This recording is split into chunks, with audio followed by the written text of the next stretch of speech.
Brown Mountain lies in the foothills of the Blue Ridge Parkway near Morganton, North Carolina, and is the source of an ancient mystery. Lights, varying in shape and size, can be seen from a distance and have fascinated residents for hundreds of years. The lights have been described in many ways, from being a glowing ball of fire to a bursting skyrocket or a pale, almost white light. At times they seem to drift slowly, fading and brightening, and at other times they seem to swirl like pinwheels, then dart rapidly away. The fact that they never seem the same is as fantastic as the lights themselves.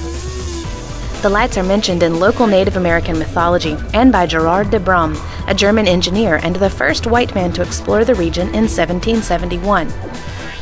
One of the legends explaining the Brown Mountain Lights was of a plantation owner from the Low Country who traveled to the mountains to hunt and became lost.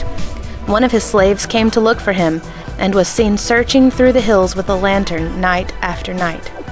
Now, according to the legend, the old slave is gone, but his spirit remains and the old lantern still casts its light. Some suggest the lights are caused by a combination of several minerals and gases in the area. Another suggests phosphorus, but this element oxidizes quickly and is not found here.